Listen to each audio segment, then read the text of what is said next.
Selamat pagi adik-adik semua. Pada pertemuan kali ini, kita akan mempelajari mengenai hukum Coulomb. Nah, sebelumnya, pernahkah kalian menggosokkan mika atau penggaris plastik pada rambut kalian, kemudian mendekatkan pada potongan-potongan kertas? Apa yang terjadi pada potongan kertas tersebut? Nah, apabila kita amati, ternyata potongan kertas ini akan tertarik ke penggaris atau mika plastik. Nah, kenapa hal tersebut terjadi? Nah, kalau kita telaah lebih lanjut dalam fisika, ternyata ada namanya interaksi antar muatan. Benda-benda tersebut, plastik, penggaris plastik, dan mika plastik ini ternyata bermuatan. Begitu pula kertasnya bermuatan. Nah, di sini terjadi interaksi antar muatan yang menyebabkan kedua benda mengalami tarik-menarik atau tolak-menolak. Ketika dua benda memiliki muatan yang sama, maka akan mengalami proses peristiwa tolak-menolak. Jika muatannya sama, tolak-menolak, maaf. Tetapi jika muatannya berbeda, maka akan terjadi tarik-menarik. Kenapa bisa mengalami tolak-menolak atau tarik-menarik? Nah, dalam fisika, tolak-menolak ini terjadi karena adanya gaya Coulomb. Seperti ini gambarnya. Bila kita amati lebih lanjut, seperti ini ilustrasinya. Dua buah benda bermuatan sama akan mengalami tolak-menolak, dan dua benda yang bermuatan berbeda akan saling tarik-menarik. Nah, gaya Coulomb ini atau gaya listrik ini mematuhi namanya hukum Coulomb. Nah, hukum Coulomb ini menyatakan bahwa gaya tarik atau gaya tolak antara dua benda bermuatan sebanding dengan besar muatan-muatannya dan berbanding terbalik dengan kuadrat jarak antar kedua muatan. Secara matematis, hukum Coulomb dinyatakan sebagai berikut. F sama dengan K Q1 Q2 per R kuadrat atau F sama dengan 1/4 pi epsilon 0 Q1 Q2 per R kuadrat.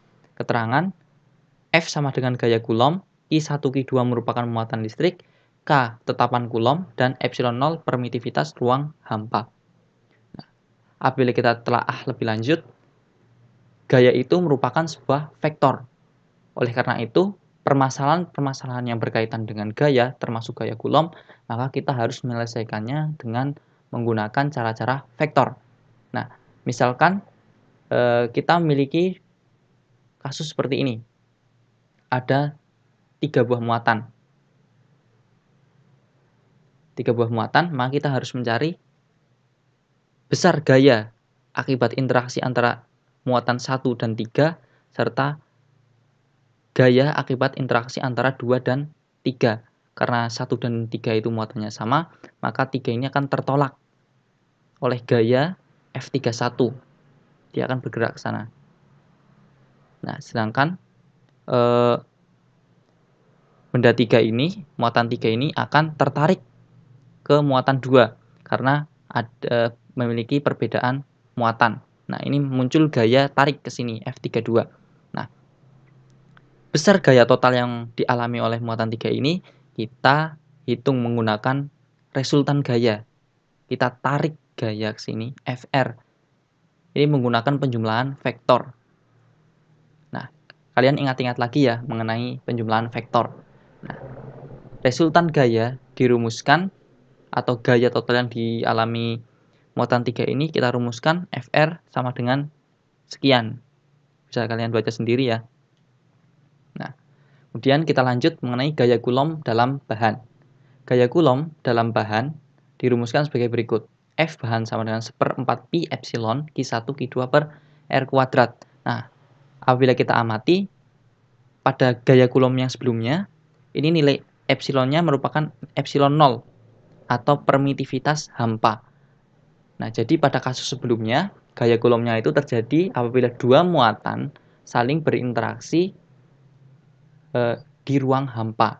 Nah, apabila kita misal ada dua muatan berinteraksi di dalam misal besi atau air, maka dia akan mengalami gaya Coulomb sebesar ini, 1/4 Q epsilon 0 Q1 Q2 per R kuadrat. Dengan epsilon 0 merupakan nilainya K per epsilon 0.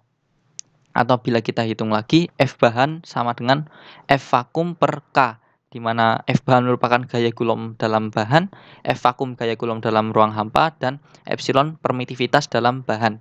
K merupakan konstanta dielektrik atau permitivitas relatif bahan. Nah, ini merupakan tabel konstanta dielektrik beberapa bahan.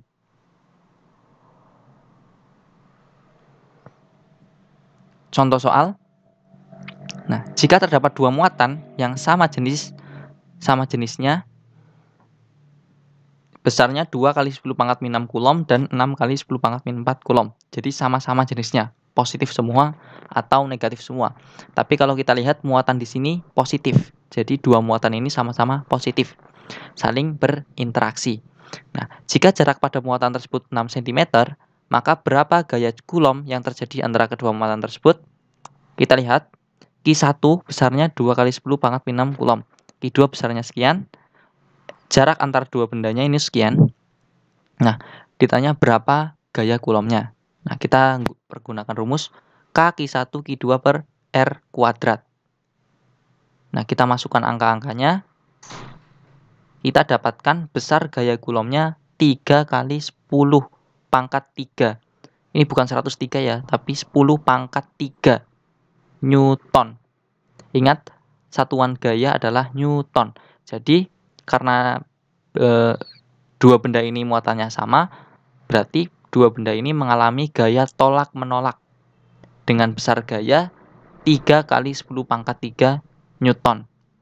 Nah, kemudian contoh soal yang kedua, jika AB sama dengan BC sama dengan 3 cm dan Q sama dengan 2 kali 10 pangkat min 7 Coulomb, tentukan gaya yang bekerja pada muatan di titik B. Nah, untuk menyelesaikan hal ini, kita harus meninjau dulu interaksi antara AB dan BC. Bila kita lihat, AB ini muatannya sama. Jadi di B ini muncul gaya tolak, berarah ke sini. Sedangkan BC ini muatannya sama. Maaf, muatannya berbeda, sehingga dia akan tertarik, saling menarik. Muncul gaya ke sini. Ini juga muncul gaya ke sini. Jadi di B ini ada gaya ke bawah dan ke kanan. Nah, apabila kita gunakan penjumlahan vektor, maka resultan gayanya berarah ke sini. Nah, dia dilihat seperti ini ya. Nah, kita hitung dulu besar gaya interaksi FBC kaki kuadrat per R kuadrat, kita masukkan angkanya, kita dapatkan besarnya 0,4 Newton.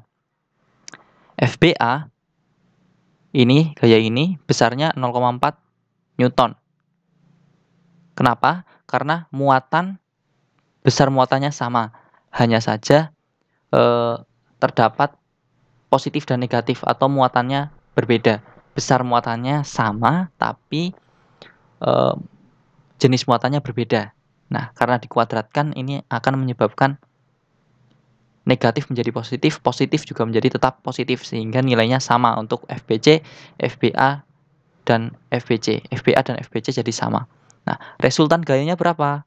Nah, kita hitung. FB, ini resultan gaya ini, besarnya sekian. Kita hitung 0,4 akar 2 Newton.